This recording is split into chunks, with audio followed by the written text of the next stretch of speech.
A astronomia nasceu como uma admiração do céu, como uma curiosidade pura, um exercício da mente. Pensa que a gente está olhando para o céu e a maioria das pessoas que olham para o céu não sabem o que estão vendo. O universo está constantemente ameaçando a vida. Dá pra dizer que a vida na Terra, ela é tão sensível quanto um grão de areia numa tempestade no deserto? A gente pode perceber que muitas espécies na história da biologia não existem mais porque elas não conseguiram se adaptar ao ambiente. Em algum momento, a gente também não vai conseguir se adaptar à reorganização da Terra. Então, é uma ameaça à vida constante. A vida, ela pode existir de outras maneiras diferentes da nossa. A existência de vida, e para mim, vida inteligente é provável, porque o universo tem muito tempo, e se aconteceu aqui, pode acontecer em outro lugar. Eu não acho necessário a presença de algo divino para explicar o nosso universo como ele é hoje. Essa divulgação da quântica quase como algo espiritual,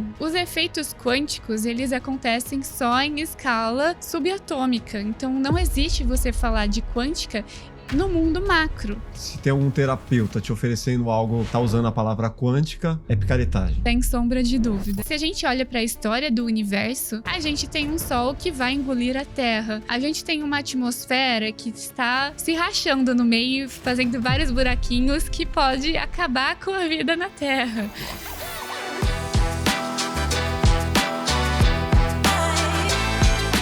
Fala galera, eu sou o Carlos Maff, estamos aqui para mais um episódio do Plugado Podcast. Episódio especial, vamos falar sobre astronomia, sobre astrofísica e sobre vários outros mistérios. Para falar sobre isso, tenho aqui a honra, Daniele Honorato, salve, salve. Muito obrigada pelo convite. Eu que agradeço. Os mistérios do universo, dá para falar isso? Eu não queria usar essa palavra que é meio clichê. O que a gente vai falar, Dani? Então, eu gosto muito de falar sobre tudo que é relacionado ao universo. E é clichê, mas eu mesmo uso essa Usa também? essa Eu tava na dúvida, usa ou não usa? Porque é verdade, né? O nosso universo tem mais mistérios do que coisas que a gente conhece. E boa parte daquilo que a gente fala que conhece, a gente sabe minimamente sobre. Então, tem muita coisa ainda a ser descoberta. Então vamos lá, para quem não conhece ainda, Dani, astrônoma pela Universidade de São Paulo, 24 anos, vinda do interior, Bariri, Bauru, né? Sua área de interesse é astrofísica e evolução estelar, certo? Traduz o universo e inspira a olhar mais para o céu do que para a tela do celular. Isso é muito importante, né? Nos tempos de hoje, né? A criançada tem pinta... Não só a criançada, né? Eu falo por mim também. Mas o que é olhar mais para o céu? Porque muita gente olha para o céu, numa cidade como São Paulo, não consegue perceber nada. Tanto de poluição que tem, tanto de gases e tudo mais. Mas o que a pessoa precisa olhar e ver nesse olhar simples? Então, é que você olhar é diferente de você observar e ter um olhar atento e entender aquilo. Uhum. Eu gosto muito da frase de Einstein, que eu já citei em vários lugares também, que é que o universo de cada um é do tamanho do seu saber. Então, aquilo que você não sabe não existe na sua realidade. Então, a pessoa pode olhar para o céu e ver um monte de estrelas e para ela é só aquilo ali. Mas, na verdade, o universo tem muito mais coisas. Tem nebulosas, tem buracos negros, tem outras galáxias, tem energia escura, matéria escura. E muitas pessoas nem sabem que aquilo existe. Então, pensa que a gente está olhando para o céu e a maioria das pessoas que olham para o céu não sabem o que estão vendo. É um olhar muito vazio. Então, quando você tem esse olhar atento, você deixa de simplesmente ver o céu como um papel de parede, imutável, e passa a ter aquilo como um livro, sabe? Que você vai continuar lendo a vida inteira e vai continuar tendo coisas a aprender e coisas a descobrir. E eu trabalho com divulgação científica, principalmente na internet. E eu sei que a maioria das pessoas acessam esse tipo de conteúdo pelo celular. E hoje na internet a gente está numa fase de conhecimentos muito vazios. As pessoas muitas vezes querem saber para mostrar o que sabe e vender, né, aquele estereótipo de pessoa intelectual. E eu venho trazendo um discurso que vai fugir um pouco do que anda acontecendo por aí, das pessoas com um conhecimento muito vazio e que não para refletir. Então, eu falo sobre o universo, mas de uma maneira um pouco mais profunda. Você não vai saber só por saber, sabe? Você vai saber também para conhecer aquilo, mas para ampliar a sua mente, o seu olhar sobre o mundo inteiro. E, basicamente, voltando à forma com que a astronomia nasceu. A astronomia nasceu como uma admiração do céu, como uma curiosidade pura, um exercício da mente. E hoje a gente está numa astronomia de você decorar fatos, decorar curiosidades. Então eu penso que a gente tem que retomar isso. É mais filosófico na sua visão? Tipo, pensando até nesse livro aqui, né? Que é o Pálido Ponto Azul, que é, quanto somos insignificantes no universo. Sim. É filosófico também, mas eu diria que é a construção de um conhecimento de uma forma autônoma e ativa. Então, a maioria das pessoas vão pegar um livro, absorver as informações, não vão questionar aquilo, não vão construir o saber dentro de si. Então, o que eu proponho é você, sim, saber curiosidades, saber como funciona, mas você ir ligando os pontos, você ir construindo esse conhecimento dentro de você e você refletindo, não somente absorvendo de uma forma passiva. Porque é isso que te torna inteligente. É o exercício que você vai proporcionar ao seu cérebro. Você já está nesse exercício aí desde a 5ª série, é isso? Tentando. Bem novinha, você já sabia que era isso que você queria. É engraçado porque eu nem sabia da existência do curso de astronomia. Eu gostava muito de assistir o Neil deGrasse Tyson. E para mim, uma pessoa que fosse fazer astronomia, que era astrônomo para ficar fazendo esses documentários. E não que eram cientistas, assim, eu não tinha essa percepção. Depois, eu comecei a entender um pouquinho mais e comecei a perceber que essas pessoas não existiam somente para fazer documentários e escrever livros. E eu comecei a ver a astronomia como um detetive do universo. Então, eu sempre fui uma criança muito curiosa, que gostou de aprender sobre as coisas, no geral, assim. E aí, aquilo me encantou demais, porque é realmente um trabalho de detetive, de formiguinha, e mais do que isso, um trabalho conjunto. Tá o mundo inteiro estudando a mesma coisa, e muitas pessoas que, às vezes, nem se encontram pessoalmente e colaboram, né, para os trabalhos. Tem o mesmo propósito ali, né? Exatamente. Independente da geografia, né? Foi no livro do Marcelo Duarte, ele veio aqui. Aí eu vi você falando em algum lugar, foi o Guia dos Curiosos. Eu fiquei me perguntando, não é possível, será que é o do Marcelo Duarte? É esse mesmo. Às sextas-feiras, na minha escola, a gente tinha uma aula que era de leitura e a gente podia ler qualquer livro. E aí eu lembro que toda aula eu pegava esse livro para eu ler, que era o Guia dos Curiosos. O primeiro capítulo era de astronomia. Mas ele tinha muitas outras curiosidades de história, várias. Filosofia. Eu amava marcas, livro. né? Sim. E aí, minha mãe também sempre comprou muitos livros para mim, mas eram livros mais infantis, livros de histórias narrativas. E esse foi o primeiro livro que eu pedi para minha mãe comprar para mim e que não era de historinhas. E aí foi um livro que me marcou muito. E durante muito tempo eu fiquei dias e dias revisitando aquilo. Eu tinha um caderninho que eu fazia anotações. Enfim, foi um livro que me marcou muito. E depois eu tive a oportunidade de receber esse livro assinado por ele. Que demais. E aí foi... Gente boníssima ele. Muito. Eu tenho um amigo da família, jovem, 15 anos. E ele tinha um interesse em astronomia. E ele foi convencido recentemente a ir para um outro campo. Ele vai para a biologia. Você acha que o lance do mercado de trabalho, da dificuldade que todo mundo coloca ali, muitas vezes os pais falam, você vai fazer isso aí, é uma área super difícil, super restrita, isso faz sentido no final das contas? É muito difícil mesmo, depois encontrar uma área para atuar é difícil, como que é o pós, né? A pós-formação? O curso, ele tem o foco em você seguir a carreira acadêmica. Então, é para formar cientistas, futuros professores universitários. Porém, eu arriscaria dizer que a astronomia é como se fosse uma nova administração do passado, que é aquele curso que você faz, que você consegue trabalhar em qualquer lugar. E eu acho que o mundo hoje, ele está exigindo uma formação que é básica na astronomia. Então, por exemplo, na astronomia, você vai aprender a lidar com programação. Desde o primeiro semestre, as nossas provas de física são programando, porque a gente mexe com quantidade de dados absurdos. Então, são contas que são impossíveis de você fazer no papel e caneta. Então, você precisa saber programar. Fora a programação, né, que ainda mais hoje, com inteligência artificial, é imprescindível você saber programar. Tem também a questão da língua. A maioria dos livros da astronomia são em inglês.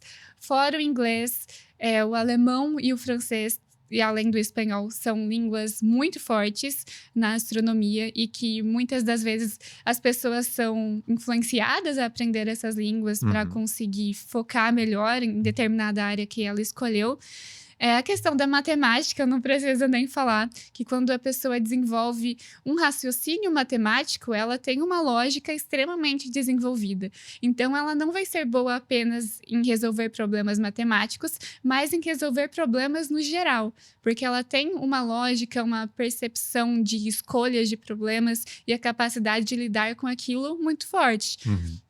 E muitas vezes, dentro de qualquer ambiente de trabalho, a maior dificuldade das pessoas, dos funcionários, é lidar com problemas. Então, se você tem uma pessoa que sabe lidar com problemas, que sabe programar, que sabe mexer com dados, analisar tabelas e vai encarar desafios, você tem um profissional que é capaz de lidar com qualquer coisa, em qualquer área.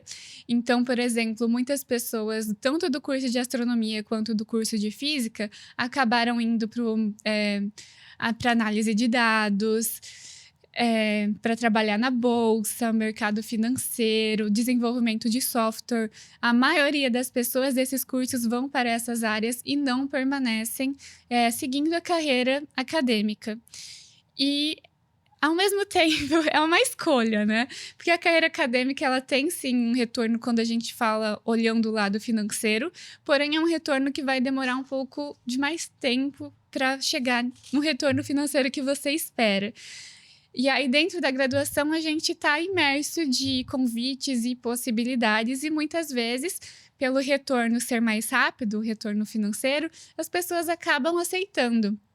E muitas delas se descobrem realizadas nisso, porque são coisas que elas não se imaginaram. Por exemplo, ir para o mercado financeiro. O cara fez astronomia e de repente está no mercado financeiro. Mas muitos amigos meus foram para esse mercado e eles gostam, são realizados na área. Então, eu diria que se você quer fazer astronomia, faça astronomia, porque você vai receber um conhecimento gigantesco e ferramentas para você trabalhar com qualquer coisa. Mas no Brasil, especificamente, o campo da ciência, o astrônomo brasileiro vai fazer o que um astrônomo americano faz. Como que é essa diferença assim, entre a realidade do Brasil versus, sei lá, Rússia, Estados Unidos? Como os campos ali, qual que é a maior desigualdade, podemos dizer? Então, o primeiro ponto que a gente tem que desmistificar é que o Brasil ele é muito forte na astronomia. Ele tem nomes muito importantes.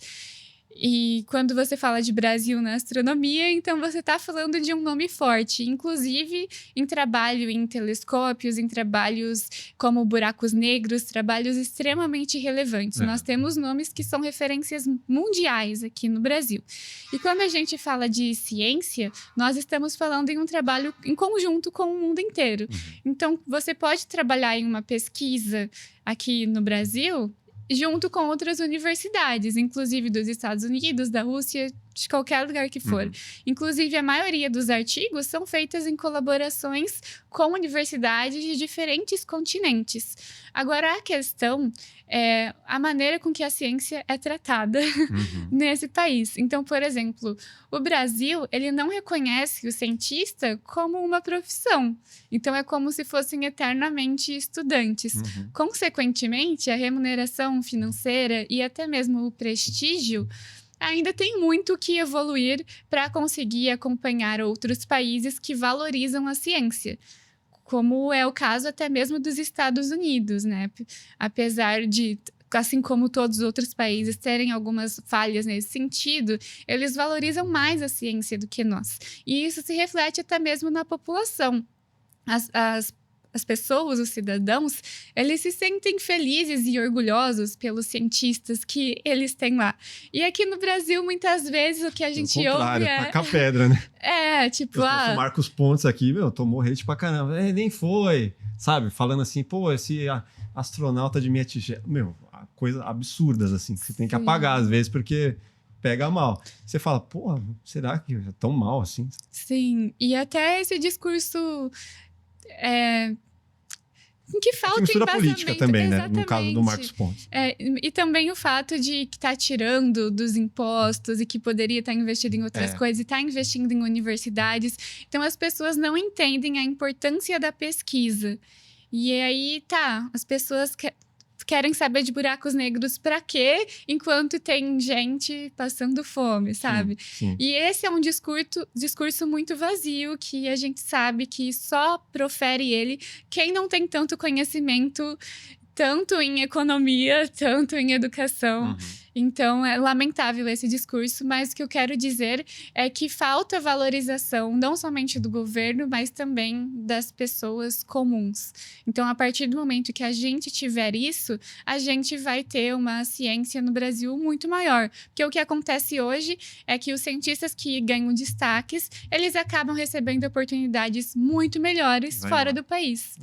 Acontece em todas as... No audiovisual também. Um diretor se destaca, vai para fora. Um ilustrador sai do Brasil. Então, exatamente. É meio que isso, né? Futebol, tá aí. Destacou o jogador... E um ponto que nós não temos no Brasil também é a parte de investimentos privados, né? Então, nós temos muitas empresas privadas fora do Brasil. Exatamente. Você acha que faltam ídolos nessa área para as crianças, por exemplo, se inspirar e poder querer ir por esse caminho? Porque é uma quantidade muito pequena que faz o curso, né? Muito pequena. Por exemplo, e ainda, além de ser pequena, muitos desistem pelo caminho, né? Muitos desistem. Eu entrei em 2019, eram 20 vagas, e acho que se formaram comigo 5. Nossa, caramba, cara. Então, muitas pessoas realmente desistem. Mas também a gente tem que levar em consideração que eu fui a 11ª turma de astronomia. Então, é um curso novo. E eles ainda estão adaptando o currículo. Então, é um currículo muito denso e que não adapta, sabe, a realidade de todo mundo. Então, é um curso que exige você ter uma dedicação integral, você ter tido uma base, porque se você entra num curso desse sem base nenhuma, você realmente não consegue acompanhar. Você tem que ter uma estrutura familiar que vai te permitir lidar com as diversas questões que você tem dentro de uma graduação, principalmente eu que não estava em São Paulo, tive que vir do interior. A maioria das pessoas da USP também vem de lugares de fora, então não tem a família ali perto. É a primeira vez que você tem a experiência de ser independente, então são diversas questões e isso também acaba influenciando a evasão. E eu acho que o que falta para o Brasil é esse reconhecimento por parte da população mesmo. Não acho que faltam ídolos, eu acho que faltam esses ídolos serem reconhecidos. Porque, por exemplo, nós perdemos o João Steiner, um pouco depois da pandemia, e ele era diretor, simplesmente, da construção do maior telescópio terrestre, que é o GMT. Então, é um brasileiro que estava presente ali todo dia na USP, e eu tive a oportunidade de ter aulas com ele, e ele era incrível. A minha orientadora também, Beatriz Barbuí, ela é a maior referência quando se fala de evolução estelar. Então, nós temos muitos nomes. Quando nós falamos de buracos negros, nós temos o Nemen, que ele, inclusive, já participou de alguns programas na TV, de alguns canais no YouTube, e ele é um pouco mais conhecido, né, na internet, mas não faltam nomes. O que falta é um reconhecimento. E esse reconhecimento vem quando as pessoas ao seu redor valorizam aquilo. Então, a partir do momento que a astronomia, a astrofísica for valorizada como um conhecimento útil e que agrega para nós, brasileiros, então esses nomes vão ser reconhecidos, consequentemente, nós teremos mais pessoas interessadas nas áreas. Eu tava dando uma olhada no filme Não Olhe Pra Cima, né? E lá no filme Não Olhe Pra Cima tem a questão do cometa que é assassino de planetas. Existe algo relacionado com verdade nisso? Seria possível identificar, temos um cometa assassino de planetas em direção à Terra? Então, a história de formação do nosso sistema solar, assim como os outros sistemas estelares, foi uma história muito caótica. Então, imagina que a gente ficou basicamente 5 bilhões de anos com pedrinhas colidindo. E foram essas pedrinhas colidindo que foram dando origem aos planetas. E a gravidade que foi guiando, né, todo esse processo. Porém, teve pedrinhas que não teve gravidade suficiente, digamos assim, para se aglutinarem e formarem um único corpo sólido. Então, sobraram muitas dessas pedrinhas em todo o espaço, assim. Aqui, perto de nós, na nossa vizinhança, não tem tantas pedrinhas, porque já se passaram muito tempo, e como nós estamos repletos de corpos muito grandes, eles acabaram atraindo essas pedrinhas para si. Porém, nós temos algumas nuvens, como, por exemplo, a nuvem de Oort, a gente também tem o cinturão de asteroides, e a gente tem o ponto de que todos esses asteroides, todos esses cometas também, eles vão ter uma composição muito parecida, uma idade muito parecida, porque eles foram originados no mesmo período e com os mesmos materiais. Então, a gente tem muitas informações sobre eles, inclusive a capacidade de mapear matematicamente e conseguir prever a rota desses corpos, principalmente quando nós falamos de corpos maiores. Porém, a gente tem que lembrar que o nosso sistema solar é muito grande e, inclusive, a nuvem de Oort, ela só é prevista matematicamente e nós nunca chegamos a observá-la. E é um projeto aí que espera-se que alguma Voyager, né, consiga observar se... É claro que elas não foram programadas para isso, mas existe uma mínima esperança e futuramente é claro que terão outros projetos para conseguir observar a nuvem de Oort. Mas o ponto que eu quero chegar é que ao mesmo tempo que a gente conhece o nosso sistema solar, a gente também não conhece. Então, a gente sabe que existem esses corpos, mas nós não temos certeza da quantidade desses corpos e do tamanho de todos eles. Então, pode ter sim algum cometa, algum asteroide que possa apresentar algum risco de colisão com algum planeta.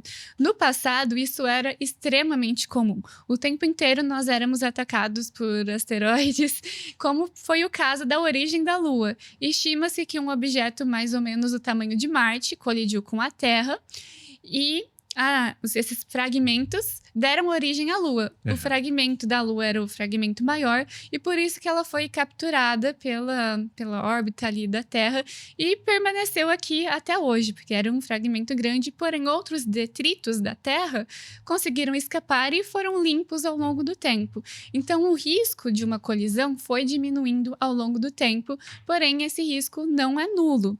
E é engraçado também quando a gente lembra do sistema dos 3 corpos. E tem também, né, o problema dos 3 corpos, que inclusive tem a série, tem também filme. E na matemática esse problema realmente existe e ele basicamente diz que quando você tem mais de 2 corpos, é impossível você fazer uma previsão absoluta do que vai acontecer no comportamento desses 3 corpos. Então, por exemplo, você tem ali a descrição da Terra e da Lua. Perfeito, você consegue prever. Se você adiciona mais um corpo, por menor que ele seja, aquele sistema se torna um sistema caótico. E o sistema caótico não significa ser um sistema bagunçado. Significa que você tem tantas possibilidades que aquilo ali se torna um número de possibilidades infinito. Então, é impossível você prever o que vai acontecer. Porque a cada segundo que passa, é uma exponencial. É uma probabilidade do que pode acontecer que vai aumentando exponencialmente até que aquilo se torna imprevisível.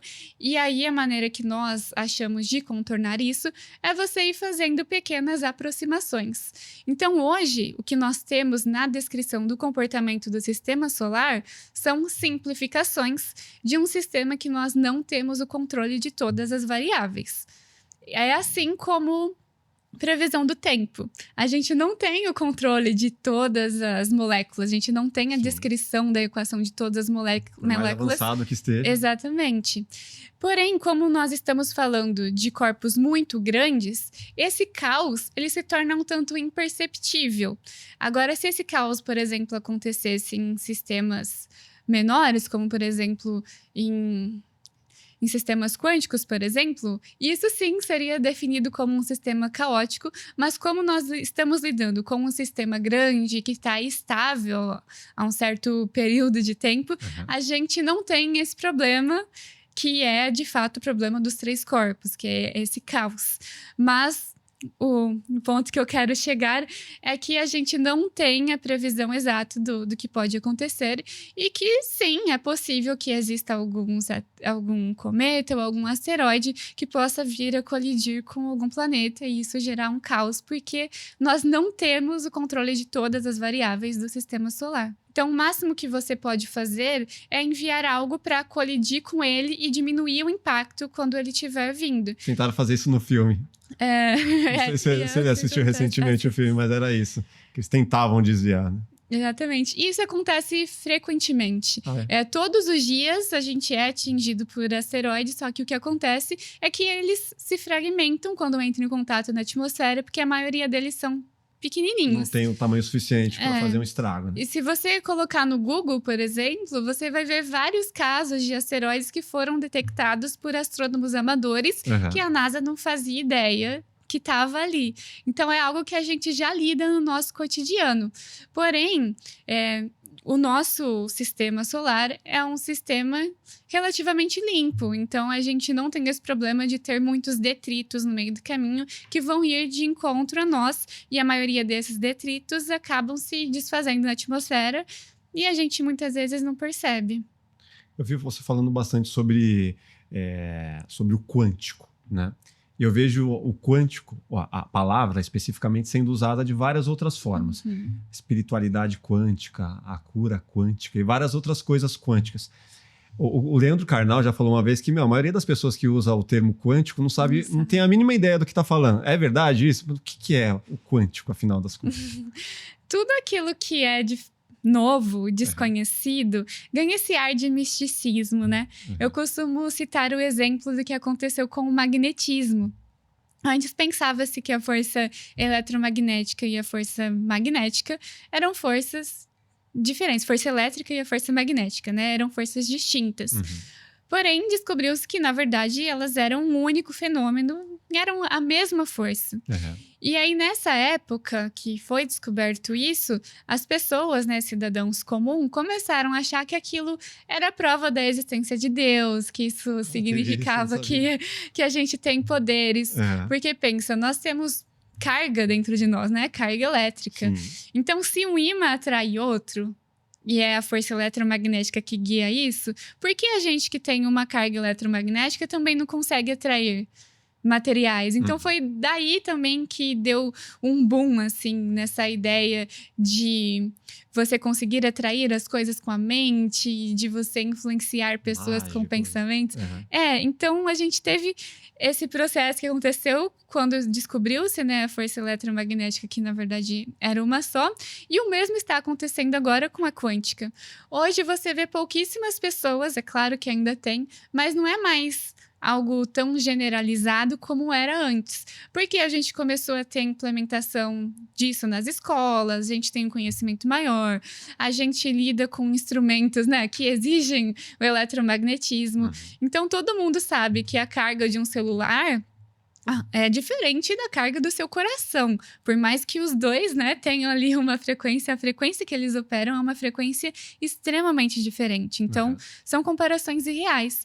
E a física quântica, ela completou 100 anos esse ano. Então, é uma física, digamos, muito nova. Então, Sim. por isso que existem tantas interpretações irreais, porque é pela falta de conhecimento.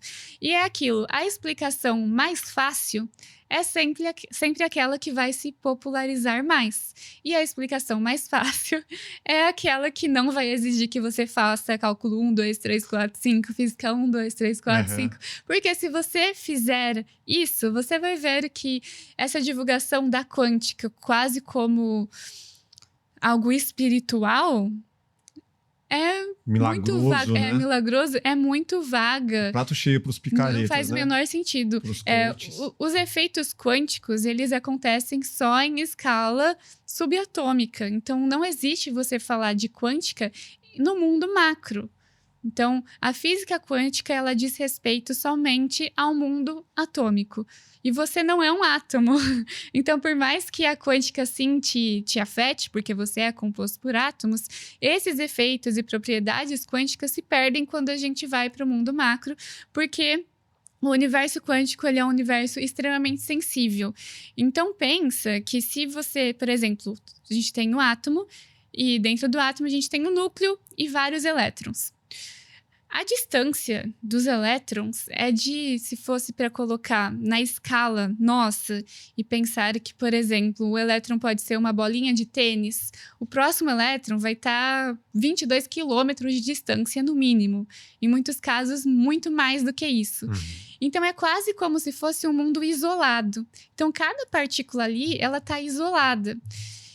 E é por isso que ela possui as propriedades quânticas, que são a propriedade de superposição, o emaranhamento quântico, a dualidade onda-partícula. E quando você tem qualquer mínima interação, e pode ser interação térmica, então uma fonte de calor, qualquer mínima interação, elas perdem essa propriedade e passam a se comportar de acordo com a física clássica, que é essa física que a gente lida no dia a dia. Sim. Então, até mesmo no caso do mundo subatômico, nós também trabalhamos na física clássica quando há algum tipo de interação entre elas e elas perdem essas propriedades quânticas. Então, é uma natureza extremamente sensível. Quando você interage com essa partícula, ela perde as propriedades quânticas. E no nosso mundo, ninguém está isolado de ninguém. A gente está o tempo inteiro recebendo radiação e tendo impacto físico, enfim. São muitas interações. Então, as propriedades quânticas não se manifestam. Mas então, se tem algum terapeuta te oferecendo algo que está usando a palavra quântica, é picaretagem. Dá para afirmar isso? Sem sombra de dúvidas. Olha só, vou falar isso para mim. Porque vira e mexe aparece, o cara quântico, não sei o quê. E agora, e o chip quântico de computadores? Não é picaretagem. Não. Tá usando o termo quântico, mas e aí? O termo quântico vem de você utilizar as propriedades quânticas. Então, por exemplo, é uma nova computação. Na computação clássica, nós temos os bits, que ocupam 0 ou 1. Sim. Essa é a linguagem binária de programação que nós usamos hoje. A computação quântica utiliza qubits. Então, são como se fossem os bits, porém com essas propriedades quânticas. E ao invés de usar 0 ou 1, eles podem ocupar todo o intervalo entre 0 e 1. Inclusive 0 e 1 ao mesmo tempo. Então, todas as propriedades quânticas. Então, por exemplo, se eu tenho um código e eu falo, testa quantas possibilidades você pode estar em 0 e 1. Quantas possibilidades eu posso somar de 1 a 100? Então, eu posso somar 99 mais 1 e assim. Se fosse um código normal, binário, ele ia executar função por função, um de cada vez. Agora, um código quântico, como ele pode estar em vários lugares ao mesmo tempo, aquilo ali vai ser muito mais otimizado. Porque enquanto a gente tem os bits ocupando 0 ou 1, a gente tem os qubits ocupando os dois ao mesmo tempo. Então, esse processo é muito mais acelerado. E é por isso que a computação quântica é tão mais rápida e tão mais eficiente. Porque enquanto a computação clássica vai fazendo de função em função, de ordem por ordem, a computação quântica consegue fazer várias funções simultaneamente. E isso otimiza o tempo. Porém, enquanto na computação a gente tem um resultado exato, se eu disser na computação soma 1 mais 1, ela vai te devolver 2. Se eu fizer na computação quântica soma 1 mais 1, ela vai te dizer 99,9999% de ser 2. Nunca vai afirmar. Nunca vai afirmar. Porque conforme você aumenta os números de possibilidades, você também aumenta o erro. E a quântica, ela deixa de ser algo determinístico e passa a ser algo probabilístico. Então, ela só lida com probabilidades. Mas uma probabilidade altíssima de acerto. Aí que tá. Estamos caminhando para isso. Uhum. Atualmente, isso já está muito melhor do que antes, mas até pouco tempo atrás, a gente tinha 50-50. Então, 50% de chance de respostas erradas e 50% de chance de respostas certas. Tem o Majorana, né, que é o da Microsoft. Isso, que foi o chip quântico que está sendo mais revolucionário e que está conseguindo resolver esses problemas dos erros.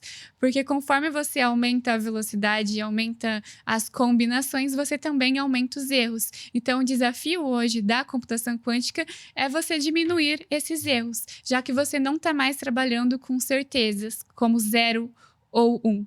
Você está trabalhando com probabilidades. Uhum. Então, a probabilidade de estar no 0, a probabilidade de estar no 1, a probabilidade de estar no 0 e 1 simultaneamente. Mas ele traz também riscos, assim, sei lá, para o mercado financeiro, por exemplo, ou para quebra de senhas, porque se ele tem um poder computacional muito maior, consequentemente, sei lá, eu consigo quebrar senhas de uma forma muito mais eficiente. Sei lá, se eu sou um hacker, por exemplo, quero usar um computador quântico para fazer algo errado, teria uma possibilidade muito maior de conseguir essas quebras. Tô certo ou tô... Certo. Porém, dentro da computação quântica já existem sistemas de criptografia que são criptografias quânticas. Vai tudo para um novo patamar. Exatamente. Sim. E hoje, quando você fala de computação quântica, não se insere completamente no dia a dia de todas as pessoas, porque é uma rapidez que provavelmente não vai ser essencial no seu dia a dia. É óbvio que com o passar do tempo, né, a gente vai ampliando a nossa tecnologia e isso vai passar sim a servir para nós, mas atualmente ele vai ser algo muito mais voltado para pesquisas e quando você envolve um volume muito grande de dados do que no nosso dia a dia. Eu fico pensando, sei lá, em renderizações de vídeos, por exemplo, de 3D, ou sei lá, o cara que faz mineração de criptomoedas. Sim. Imagina, o cara usar... Sim, só que o problema de hoje não é a velocidade, né? É a qualidade que você vai ter desses resultados. Entendi. Quanto tempo dá para estimar? Quanto tempo teremos de fato isso? Um chip quântico mais assertivo? Poucos anos. Poucos anos, muito poucos anos. Porque a gente fala de computação quântica, mas nos anos 2000 a gente já estava falando de computação quântica, né? Agora que a gente está tendo um destaque maior e com o Majorana agora foi realmente um salto gigantesco na evolução do chip quântico, eu diria que mais alguns aninhos, não mais do que 10, isso com certeza já vai estar muito implementado na nossa sociedade, vai ter cada vez mais empresas utilizando. A Guerra Fria que teve por conta da corrida espacial, trazendo para os tempos de hoje, dá para dizer que essa Guerra Fria, essa corrida está em torno das IAs, das inteligências artificiais? Qual que é a sua visão? Dá para traçar um paralelo assim sobre os países que querem dominar ou que precisam chegar na frente diante disso? É complicado falar, porque eu acho que nós já saímos um pouco dessa ideia de países, né? Eu acho que são mais de interesses. Então, são grupos que possuem certos interesses. Sim, sei lá, o grupo dos bilionários, né? E sem sombra de dúvidas, hoje o que mais vale no mercado é a informação. Que o que permite com que você evolua a sua inteligência artificial é a quantidade de informações confiáveis que você pode dar para elas. Então, por exemplo, na internet, a gente tem inúmeras informações, boas e ruins. Então, por exemplo, sobre quântica. A gente tem muita coisa boa, muitos livros bons e muitos livros que não são bons. Aí, por exemplo, vamos fazer uma inteligência artificial sobre quântica. O que eu vou querer colocar naquilo? Então, eu preciso da máxima quantidade de informações suficiente para treinar aquela inteligência artificial, para alimentar ela e garantir uma base de dados e garantir que essas informações sejam boas. Então, não adianta eu colocar informações ruins, porque senão a inteligência artificial ela vai te retornar algo ruim. Porque a gente costuma brincar que a inteligência artificial pode ser tudo menos inteligente. Porque você tem que lidar com ela como se ela fosse a pessoa mais burra da face da Terra. Acreditar no primeiro resultado, ela vai se dar mal, né? Exatamente. Ela não sabe distinguir o que é bom ou ruim. Você que tem que ensinar para ela. Por exemplo, se eu falo para ela, tenho 2 canecas, escolhe uma. Primeiro você tem que ensinar o que é caneca, quanto tem que medir uma caneca, o que uma caneca faz, qual é a qualidade de uma caneca, para aí sim ela te inferir qual a melhor. Tudo isso você tem que ensinar. O mesmo acontece com os dados. Então, quando você fala de dados, é tudo o que as pessoas não, né? As empresas estão querendo comprar de você o tempo inteiro. Então, por exemplo, a gente tem aí o Facebook, Instagram, até mesmo o YouTube, e a gente assiste eles de graça e dá os nossos e-mails, TikTok. E a gente pensa, nossa, como eles são bonzinhos, né? A gente não paga nada para usar. O produto é você, né? Exatamente. E muitas vezes essa base de dados que eles possuem, eles ganham muito mais do que as propagandas que eles inserem nessas plataformas. Porque esses dados que nós fornecemos são dados de pessoas reais, então são dados de qualidade. Tudo isso eles estão observando nossos hábitos de consumo, até mesmo treinando para onde nosso olhar vai primeiro, onde você clica na tela primeiro, é onde você está mais concentrado. Né? Tem várias ferramentas que... Então, quem dominar isso, a capacidade de você adquirir mais dados, vai ser quem vai desenvolver a melhor IA, digamos assim. E a gente está tendo o boom, né, dessas IAs do dia a dia mesmo, IAs mais genéricas, como o ChatGPT. Exatamente. E isso é o que tem de mais valioso e essas empresas estão cada vez comprando mais. E é claro que a gente tem uma disputa aí muito grande, principalmente entre China e Estados Unidos, porque, querendo ou não, são os maiores influentes no mercado da tecnologia e no mercado das redes sociais. Então, a gente tem aí o TikTok competindo o tempo inteiro com o Instagram. E, com certeza, a gente pode assimilar aí uma guerra fria. Acho que são situações bem parecidas, só que, obviamente, dentro de um mundo muito mais globalizado, né?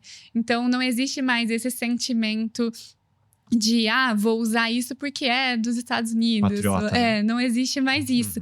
Existe qual que me dá mais vantagens. E nisso, as empresas ficam meio que tentando esconder o que elas estão ganhando para a gente conseguir utilizar elas, tendo a percepção de que nós estamos ganhando muito mais do que estamos perdendo. Então, na minha opinião, vai vencer quem mais conseguir não ludibriar, mas de certa forma hipnotizar para conseguir dados. Agora, no universo da astrofísica, o quanto já é importante a inteligência artificial para vocês? A inteligência artificial já é importante faz muito tempo, principalmente quando nós lidamos com simulações. Então, quando você faz simulações, então, por exemplo, você nunca vai conseguir observar uma estrela durante todo o seu ciclo de vida. Então, como que nós fazemos para saber o ciclo de vida das estrelas se nós nunca observamos uma durante toda a sua vida? Simular. Então, você pega dados de uma estrela que é nova, pega dados de uma estrela de média-vida, dados de uma estrela que está prestes a morrer e dados de uma estrela que já morreu, vestígios de uma estrela. Tudo isso, faltam pecinhas no meio do caminho. E essas pecinhas, muitas vezes, a gente constrói com inteligência artificial, com simulações, que obviamente são simulações que obedecem às equações, que descrevem essas estrelas. Então, quando você tem equações de como funciona o processo de uma estrela, você consegue saber como ela foi no passado e como ela será no futuro. Tudo isso a gente vai encaixando com as observações que nós temos atualmente e, sim, criando dados fakes através da inteligência artificial para conseguir fazer as simulações e permitir que a gente estude. Então, a gente tem um laboratório. E é claro que essas simulações também são testadas. A gente simula coisas que já existem para conseguir ver se essa simulação bate com o que nós estamos observando. Então, não é porque os dados não existem que eles foram tanto, né, produzidos artificialmente que eles são mentirosos. Muito pelo contrário, porque esses dados são testados de acordo com as observações. De 2 anos para cá, dá para dizer que mudou, que facilitou a vida do astrofísico? Ou não necessariamente facilitou? Porque assim, eu tô falando de 2 anos para cá pensando no ChatGPT. Eu sei que falou que há muito tempo se usa, né? Mas o GPT ou outras LLMs facilitaram, assim? Quando a gente fala da pesquisa de ponta, da pesquisa que está acontecendo a nível acadêmico, você tem dados que a inteligência artificial não vai ter. Então, a inteligência artificial que vai te ajudar é aquela que você vai criar. Então, nenhuma dessas inteligências prontas, de fato, ajudam a pesquisa de ponta. É como na área médica, né? Faz ali uma base de dados médicos. Exatamente. É claro que pode usar, né, as pessoas específicas, por exemplo, na elaboração de artigo, coisas pontuais. Superficiais. Talvez. Né? Mas para pesquisa, de fato, as inteligências artificiais são criadas pelos próprios pesquisadores. Sim. E não são essas inteligências artificiais prontas. Tem vários programas que são criados, por exemplo, por pesquisadores que são reutilizados por outros. Mas são programas extremamente específicos para aquele fim, para o fim de pesquisa. Entendi. Tem uma série aqui de verdades ou mitos. Quero entender. Quando olhamos para uma estrela, será que ela já explodiu e a gente nem sabe? Verdade ou mito? Depende da estrela. Ah, é? É porque a gente tem que lembrar que o que a gente vê é tudo no passado. Por exemplo, quanto mais distante algo, mais tempo a luz vai demorar para chegar até nós. A luz ela tem uma velocidade no vácuo, né, limite, que é cerca de 380 mil quilômetros por segundo. E essa velocidade não é adicionada, então não tem como você acelerar essa velocidade. Então, ela tem essa velocidade para percorrer uma certa distância. A Lua, por exemplo, a gente vê quase com 2 segundos de atraso. O Sol a gente já vê com 8 minutos de atraso. A estrela mais próxima, fora o Sol, a gente vê com 4 anos de atraso. Nossa. Então, estrelas mais distantes ainda, a gente vai estar vendo com 100 anos de atraso, 200 anos de atraso, bilhões... Você olha para o céu, você está vendo o passado. O passado, bilhões de anos no passado. E muitas vezes, sim, algumas estrelas que nós olhamos já morreram, já não estão mais ali. Mas a luz ainda está percorrendo o trajeto para chegar até nós. Então faz sentido. Faz sentido. É verdade que a maior parte do universo é feita de algo que ninguém nunca viu? Se você fala ver a capacidade de enxergar a radiação eletromagnética, sim. Que é a famosa matéria escura e energia escura. A gente vai ter ali mais ou menos 25%, né, de matéria escura, 5% matéria bariônica, que é essa matéria que a gente pode tocar, que a gente pode ver, que interage eletromagneticamente. E o restante, 70%, vai ser energia escura. A energia escura, ela é uma questão porque espera-se que ela seja uma energia, mas ela pode ser uma outra natureza desconhecida ou até mesmo uma constante mal compreendida. Talvez ela não exista fisicamente, mas atualmente espera-se que ela seja uma energia, assim, que exista. A matéria escura, a gente só consegue observar ela através da gravidade. Então, ela não interage eletromagneticamente. E a gente brinca que a astronomia é a ciência da luz, porque toda a informação que a gente tem sobre algo é através da radiação eletromagnética. Ou seja, é a gente observando com telescópios, seja ele no óptico, no infravermelho, no rádio, nos raios gama. A maior parte dos dados da astronomia vem disso. Porém, quando a gente observa as galáxias, a gente percebe que elas têm uma massa muito maior, 50 vezes maior ou até mais do que a gente observa. Então, a gente olha para as galáxias via as estrelas e a massa dessas estrelas não é capaz de explicar a interação gravitacional que essa galáxia exerce. Então, estima-se que ali tem a presença de matéria escura. Então, a matéria escura a gente observa através da gravidade, mas nós não observamos eletromagneticamente. Então, sim. Sim. Tá. Se um astronauta morrer no... Aqui é meio ficção. Se um astronauta morrer no espaço, o corpo dele fica congelado e flutuando para sempre? Para sempre é muito, né? Para sempre sempre acaba, né? Realmente o processo de decomposição ali vai ser muito, né? Vai ser estabilizado praticamente, porque você não vai ter a interação ali do oxigênio. As bactérias também no nosso corpo, a maioria não vão atuar. E é isso, vai ficar daquele jeito para sempre. Mas o que a gente tem que lembrar é que a pressão vai ser muito forte. Então, o corpo dele não vai ficar perfeitinho. O que vai acontecer é uma explosão interna, digamos assim. Se tiver no traje, talvez... Aí o traje segura. Mas se ele tiver sem o traje... Vai virar uma partícula, talvez? O que vira? Não vai ser uma partícula. Com o passar do tempo, vai ser pequenos detritos de carne. Mas o que eu quero dizer é que o corpo ele não vai continuar inteiro, porque a pressão dentro dele vai ser muito grande. E também não vai ter mais a força, né, para manter, por exemplo, os ossos unidos, os músculos unidos. Então, ele vai se desfazendo, assim, não no que diz respeito ao apodrecimento da carne, mas a separação mesmo das partes do corpo. Eu não sei se você assistiu um filme que chamava O Vingador, do Schwarzenegger, que é bem antigo, e tinha uma viagem para Marte, e lá eles perdiam os trajes, aí eles começavam até meio que explodir, assim. Você chegou a ver isso? Não. Em Marte seria uma reação muito diferente. Acho que é Total Recall o nome do filme. Antigo, 90 e poucos. Em Marte seria uma outra forma desse corpo se desfazer pela temperatura? Como que seria isso? Com certeza. Marte, a gente... Pensando sem traje, né? Sem traje. A gente teria a decomposição mais acelerada por conta da temperatura. E Marte tem temperaturas extremas, né? Então, depende de qual lugar que você for ficar. Então, se for no lugar mais frio, obviamente, a decomposição vai ser desacelerada. Sim, equivalente ao que a gente estava falando. Exatamente.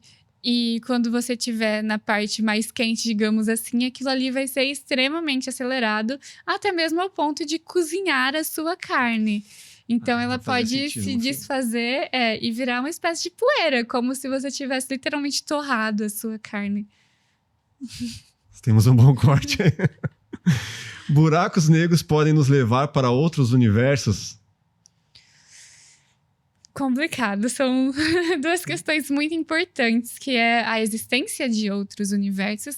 Inclusive, isso é algo muito curioso, porque a palavra universo já é a palavra para você definir tudo que existe. O todo, né?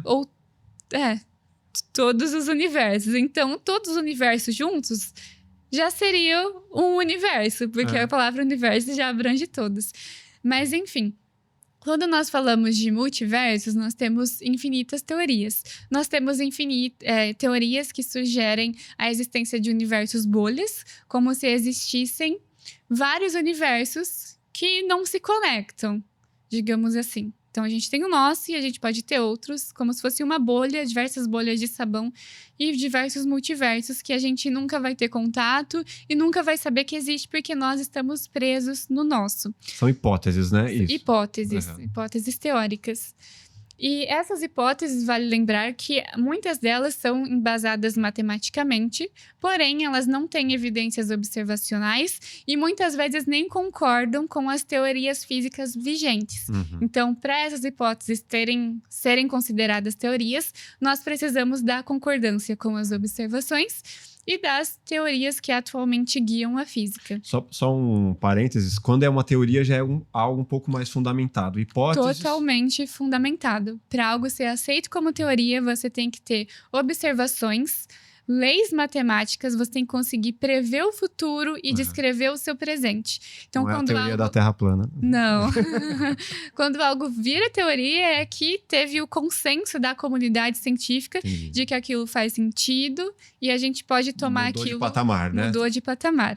E essas hipóteses teóricas, a gente tem um respaldo matemático, porém a gente tem que lembrar que na matemática... Eu tudo posso se eu souber descrever corretamente aquilo que eu quero explicar.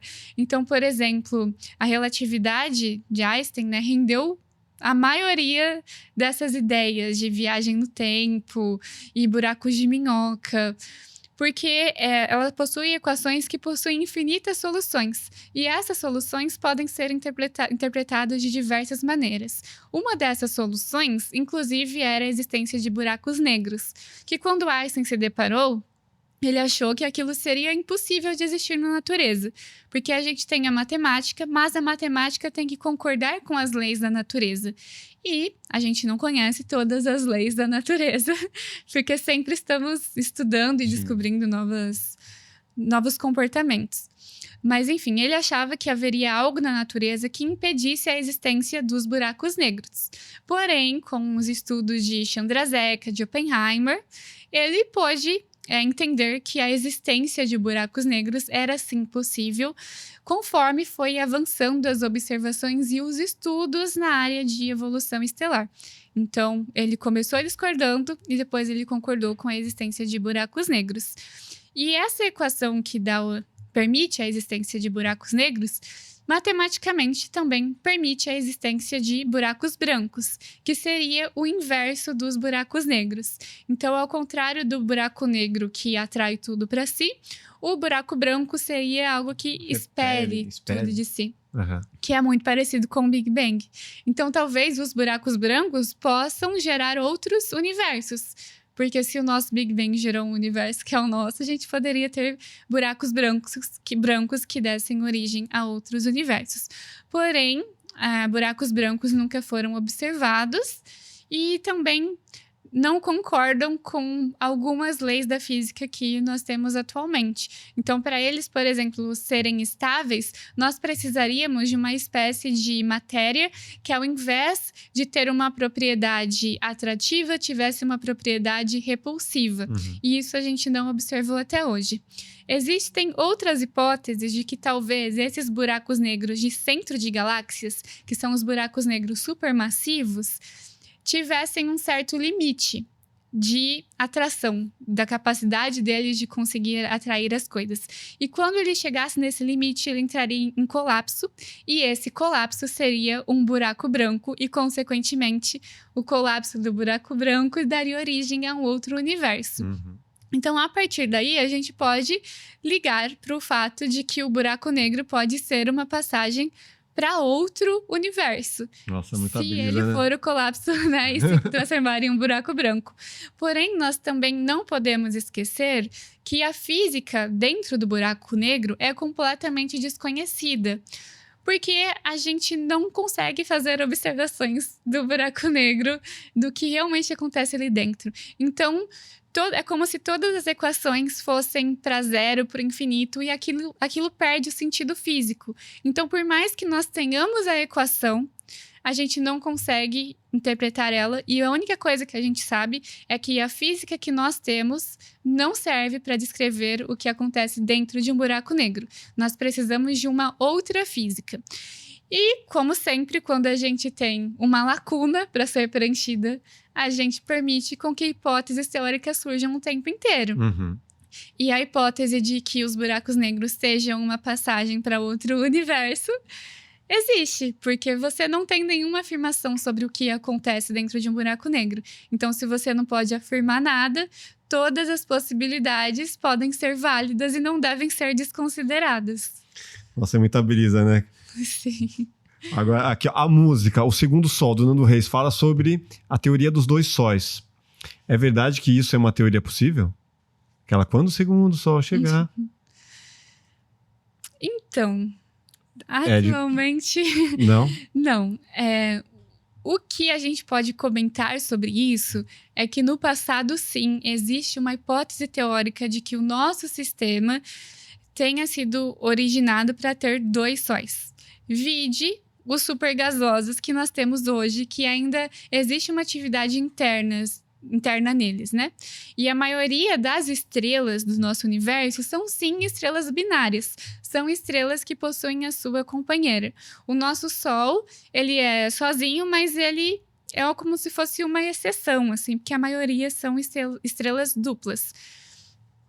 E a descrição provável é de que o nosso sistema, quando estava iniciando, existiam 2 protossóis, que é quando a gente tem ali o acúmulo, né, de aglutinamento de hidrogênio e hélio em quantidades muito grandes, porém ainda não iniciou-se o processo de fusão no núcleo, mas eles emitiam muita energia.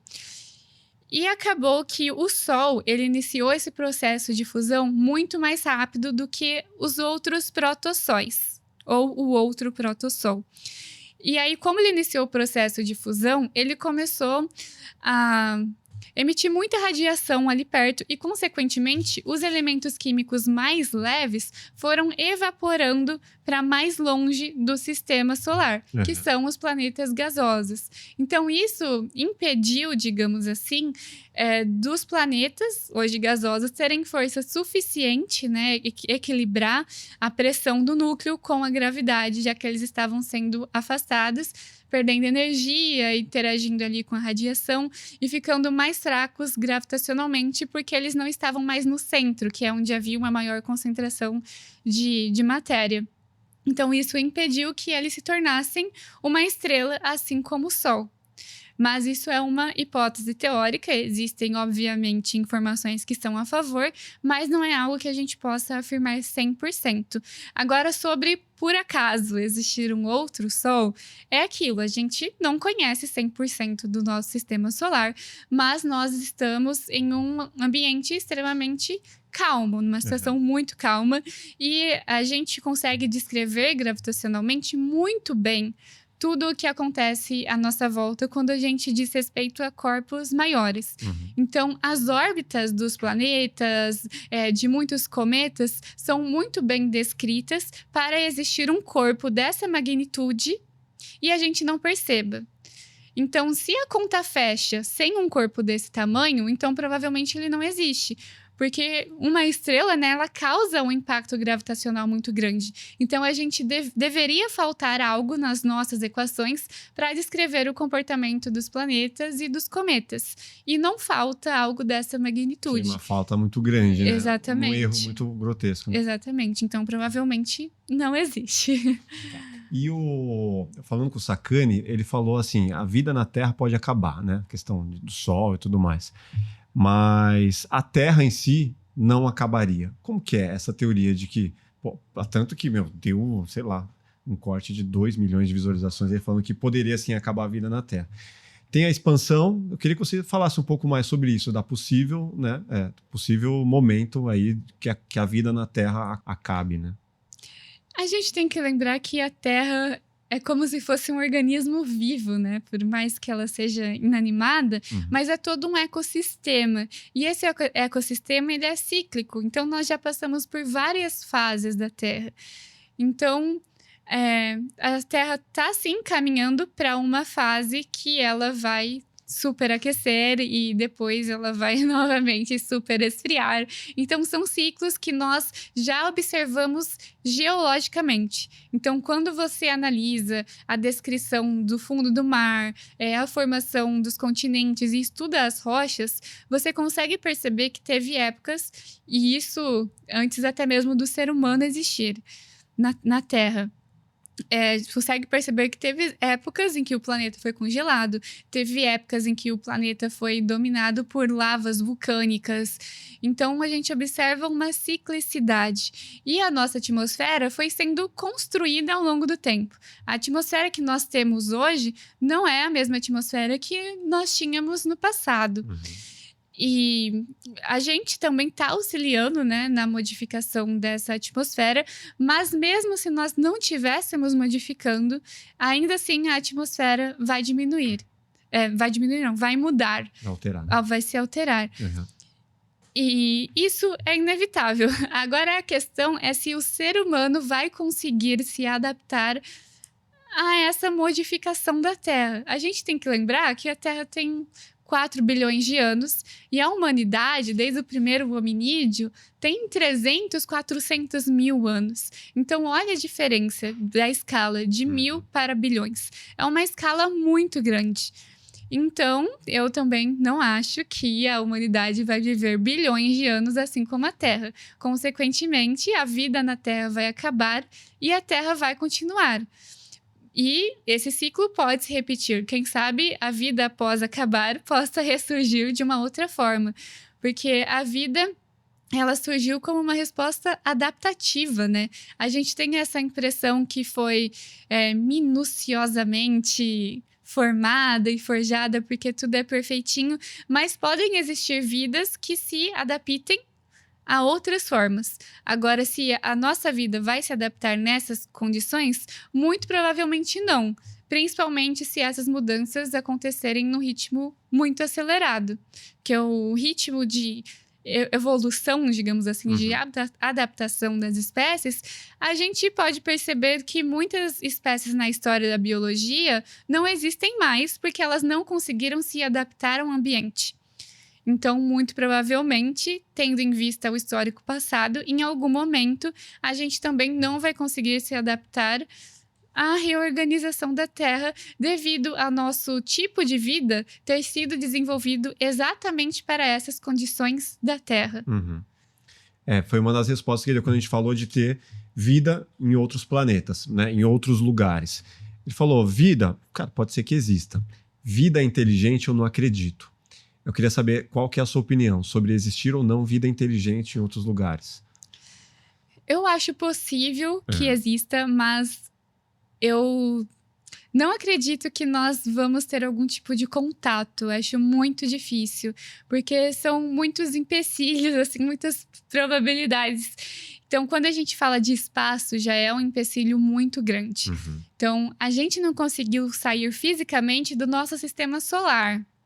Então, a sonda que está mais longe agora está no meio do sistema solar. Então, imagina você conseguir visitar outras galáxias, enfim, mesmo dentro da nossa galáxia, visitar outros sistemas estelares.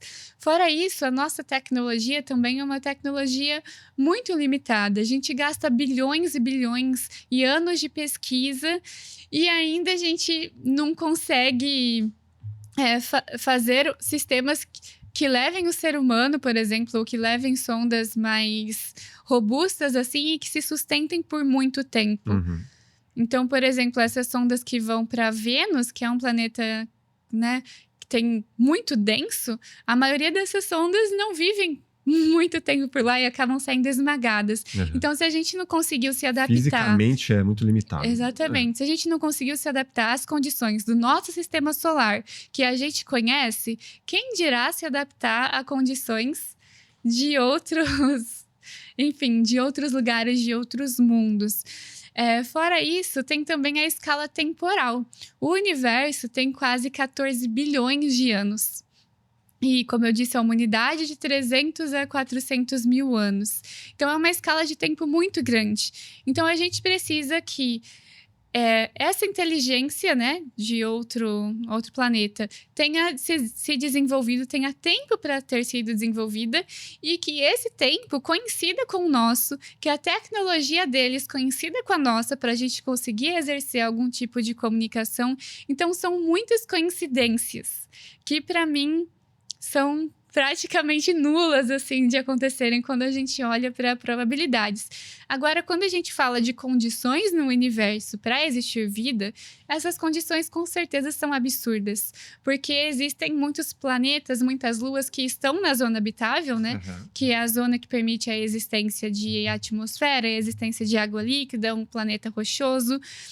Os elementos que formam a vida, carbono, oxigênio, nitrogênio, enxofre, são elementos extremamente extremamente abundantes no universo. Então, isso não seria um problema. Fora isso, a vida, ela pode existir de outras maneiras diferentes da nossa.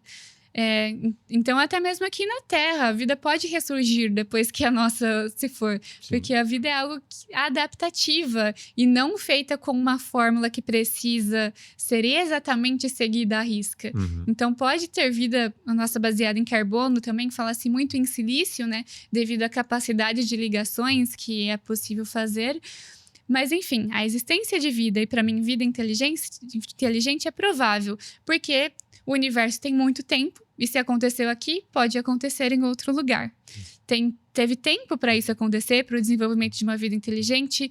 O universo é gigantesco. Eu gosto sempre de falar que existem, né, mais estrelas do que grãos de areia em todas as praias da Terra. Então, existem muitos lugares para a vida conseguir acontecer. Teve tempo, tem elemento químico suficiente. Agora, a questão é se a gente vai conseguir encontrar. Que a gente precisa coincidir o lugar dentro do universo, a região do universo, a escala temporal, a evolução de tecnologia. Então, essas coincidências eu acho difícil de acontecer. Estudando tudo isso, o quanto isso te aproxima ou te afasta da ideia de existir um Deus? Ou da questão religiosa, Deus, sei lá, como você queira chamar.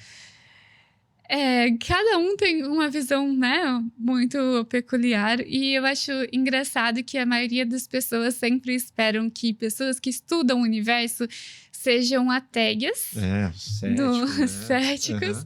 Eu diria que eu sou bem cética, mas eu acho que isso diz muito mais a respeito da sua forma de pensar do que necessariamente que a ciência te exija isso. Então, por exemplo, nós temos vários cientistas muito importantes que tinham as suas crenças. Até mesmo o próprio Einstein, né, acreditava em Deus. Então, eu acho que não é a ciência que te torna uma pessoa ateia ou extremamente cética, mas sim a sua forma de enxergar o mundo. E eu, desde sempre, a minha personalidade é uma personalidade mais cética, mais racional. Então, eu acho que eu tendo essa visão, para mim se torna cada vez menos necessário a existência de algo divino para explicar aquilo que acontece comigo ou que eu vejo. Mas eu sou uma pessoa extremamente aberta, gosto de ver diversas visões sobre o mundo.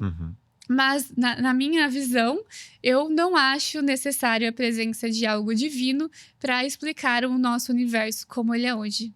Entendi. Eu acho que foi o Vitor Espanha que falou, nossa, quando você sobe lá e você só pode imaginar que foi Deus que criou tudo isso e tal. Tipo, uma visão mais... É porque... Lá, religiosa, talvez. Sim. É porque você percebe quanto você é pequeno e as coisas também não são tão perfeitas assim. Geralmente, as pessoas tendem a pensar que tudo foi meticulosamente planejado. Mas quando você estuda, você vê que aquele planejamento, na verdade, é o mais puro caos possível. E até hoje, tudo que nós lidamos são caos. Quando a gente vê essas equações perfeitas só existem nos livros. Porque quando a gente parte para observações reais e simulações, as coisas não se encaixam tão bem assim e elas precisam de adaptações. E é isso, a natureza é o tempo inteiro um caos. E a gente vê isso na natureza. A natureza é agressiva. Se a gente vê, por exemplo, a Amazônia, e a gente vai pensar, nossa, era para ser perfeito, era para ser um jardim, né? Belíssimo, com tudo convivendo em perfeita harmonia, já que o ser humano não tocou em determinada parte. Mas, na verdade, não. Se a gente vê diversas árvores mortas, diversas árvores sendo engolidas por outras árvores e parasitas e animais... atacando jacaré, todo mundo atacando o outro. Exatamente. E a própria natureza se extingue ao longo do tempo. Até mesmo os animais, enfim, na biologia a gente tem diversos exemplos. A própria natureza também, o nível dos mares se altera independente da ação humana. Então, não é algo perfeito, muito pelo contrário, é algo extremamente... não prejudicial à vida, mas que ameaça a vida. Então, o universo está constantemente ameaçando a vida. Dá para dizer que a vida na Terra ela é tão sensível quanto um grão de areia numa tempestade no deserto? Assim? Ah, com certeza. Dá para dizer. Isso se a gente for analisar em uma escala temporal suficientemente grande, né? Uhum. Quando a gente olha para a escala temporal humana, a gente tem ali alguns acontecimentos, mas são acontecimentos controlados que não ameaçam a vida como um todo na Terra, ameaçam localmente. Uhum. Mas se a gente olha para a história do universo, a gente tem um Sol que vai engolir a Terra, a gente tem uma atmosfera que está se rachando no meio, fazendo vários buraquinhos que pode acabar com a vida na Terra. Nossa. Então, a gente tem um próprio planeta que está o tempo inteiro oscilando de temperatura e mudando o clima, mudando aquilo que é terra vira mar, o que é mar vira terra. Então, é uma ameaça à vida constante. Então, é algo, eu acho que algo extremamente planejado, que é essa ideia do divino, eu tendo a pensar que não seria assim. Esse risco à vida constante... Não sei. Eu acho que é algo muito mais explicado pelo caos do que pelo planejamento. Entendi. Ó, caminhando aqui para o final, tem umas perguntas rápidas da produção. Já te chamaram de astróloga alguma vez? Já, várias vezes. Inclusive, quando eu posto algum conteúdo assim, sempre tem algum, minha astróloga favorita. E eu nunca sei se a pessoa está falando, brincando, ou se ela realmente está confundindo. Você está elogiando, né? Ou você está tirando uma... Exatamente. E eu já encontrei pessoalmente com pessoas que confundem, né, a astrologia com a astronomia, que eu tive que explicar a diferença. Então, quando eu deparo com esse comentário, eu acho que realmente pode ser uma pessoa que não saiba a diferença de astrologia e de astronomia. Nós vivemos muito em bolhas, né? E eu acho que principalmente, que eu tô nesse meio que a gente fala de buracos negros e coisas avançadas. Como se fosse supernatural. Exatamente, mas a realidade não é assim. E eu tenho uma história um tanto engraçada, que eu tava indo pra USP e eu encontrei uma moça que tava indo pra raia da USP, que ela ia competir no remo. Aí ela perguntou onde que era e eu fui explicar pra ela perguntou o que eu fazia. Aí eu falei, bom, eu faço astronomia. E ela ficou extremamente feliz e começou a falar, nossa, eu também fiz um curso de astrologia, porque eu amo tarô. Só que era uma senhorinha e ela ficou tão tadinha. Feliz. Sabe? Aí você falou, eu sou virginiana. Não. Aí eu só, que legal. E deixei passar. E eu também não tinha muito tempo para me explicar muito. Então a gente tem que saber levar a vida de uma forma mais tranquila, né? O astrônomo, ele nunca acreditaria em astrologia? Como que é? A gente tem que separar que o ser humano ele é contraditório e ele convive com diversas contradições dentro dele a vida inteira.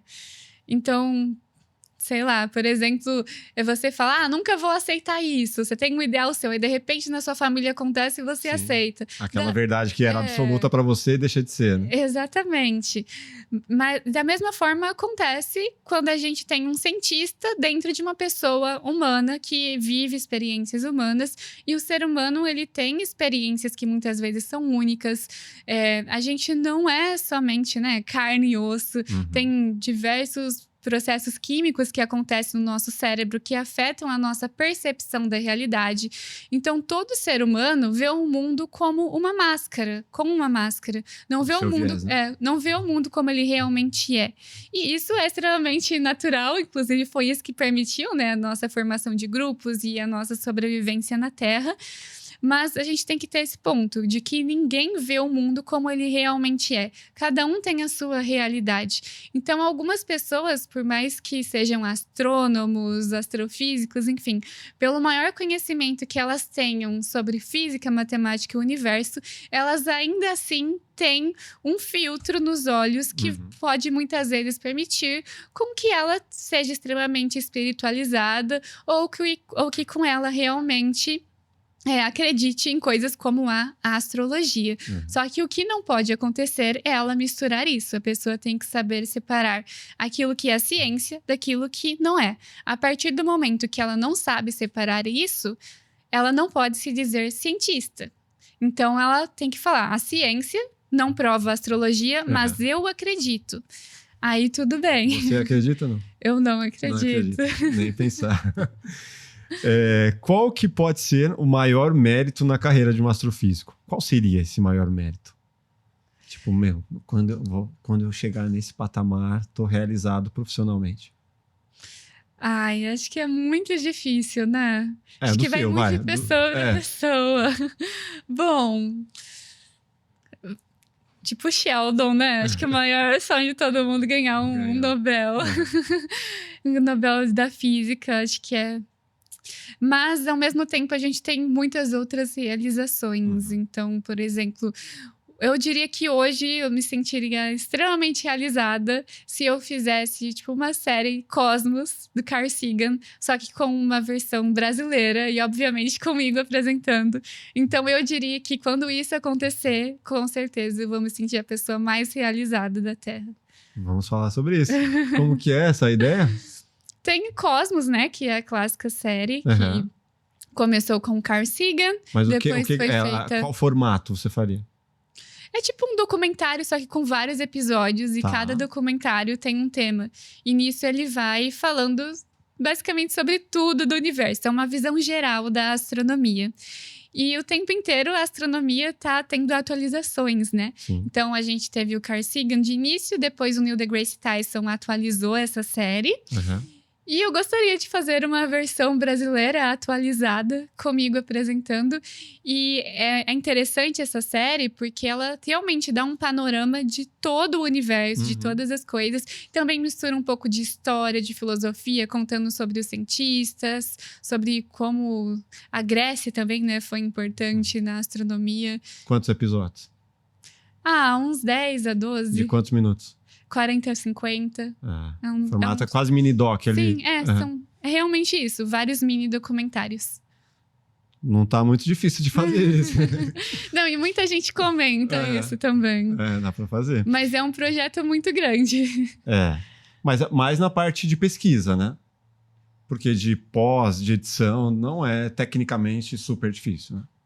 Ou você diria que Não, acho que difícil de organização. É um projeto que com certeza vai demandar muito tempo, porque é uma qualidade de audiovisual muito grande. E também, né, de filmagens, precisa visitar alguns lugares, que envolve custo com viagens. Bom, você que está assistindo e quer patrocinar, já temos aqui uma possibilidade de fazer. Produção tem aqui. Se um cientista pudesse ter superpoderes baseados na física, qual seria o mais útil? Manipular o tempo, se teletransportar ou se tornar emocionalmente estável? Nossa, que pergunta difícil. O mais útil. Porque muita gente brisa, né? Teletransportar. Sim. Manipular o tempo também, Pra mim, né? Eu acho que manipular o tempo. Porque se você manipula o tempo, você também manipula o espaço. Consequentemente, você viaja pelo espaço.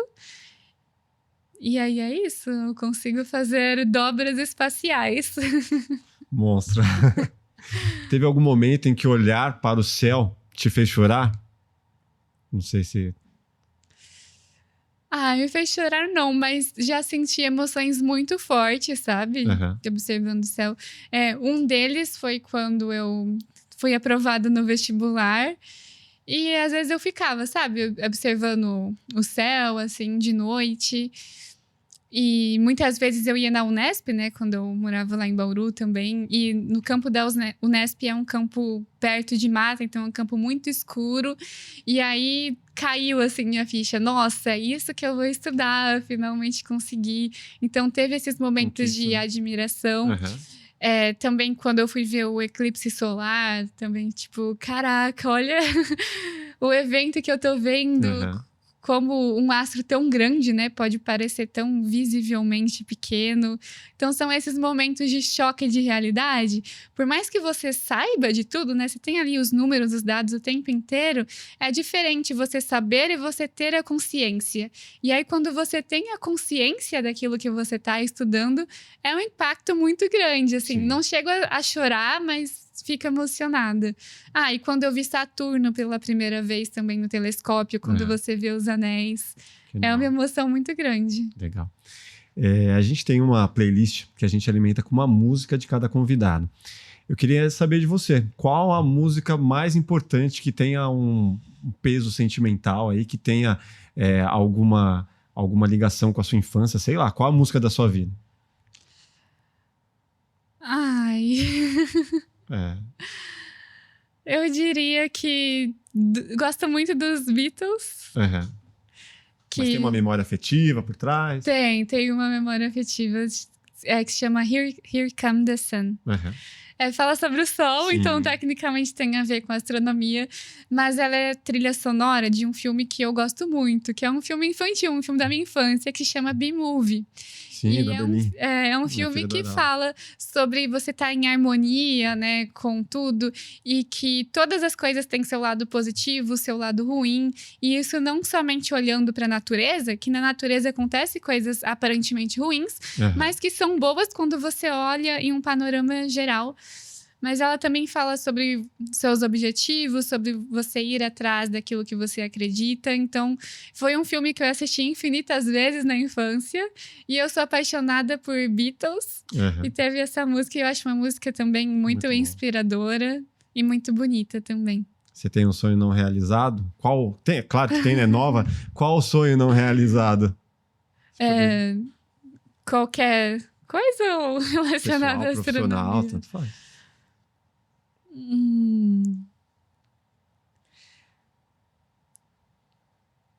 Bom, eu sempre sonhei muito com o MIT, né? Desde que eu decidi estudar astronomia, o MIT sempre foi um ponto de referência, ainda mais que tem vários prêmios Nobel, né, de lá. Então, eu acho que se eu fizer alguma palestra ou participar de algum evento que eu for conduzir no MIT, eu acho que seria a realização de um grande sonho. Tá, vai chegar lá em quanto tempo? Vai voltar aqui depois para contar. Daqui a 10 anos, talvez? Quem sabe? Maravilha. Pô, só tenho a agradecer. Obrigado aí. Desculpa os esclarecimentos tão leigos aqui da minha parte. Deixa suas redes sociais para quem não te segue ainda, como as pessoas te encontram. Queria agradecer o convite, muito obrigado. Pela conversa também foi ótima, acho que eu falei demais aqui, mas espero que vocês também tenham gostado, quem assistiu também. Minhas redes sociais, eu sou sempre @honoratodn. E vocês me encontram aqui no YouTube, no Instagram e no TikTok como Daniele Honorato. Você está produzindo com frequência no YouTube, né? Sim, eu estou fazendo live também toda quarta-feira, 9h da noite, onde eu respondo dúvidas sobre astronomia. E eu também tenho o clube de membros no canal. E quem faz parte do clube de membros tem acesso a um grupo no WhatsApp comigo, onde diariamente eu coloco alguma notícia para discussão, ou alguma teoria, algum livro, alguma foto. Então, é uma maneira gostosa da gente aprender no dia a dia ali, com um pouco de tempo que a gente tem. Animal. Pô, obrigado. Eu que agradeço. E obrigado a você que está aqui até agora. Se inscreva no nosso canal, deixe seu like e até o próximo Plugado Podcast. Grande abraço. Valeu.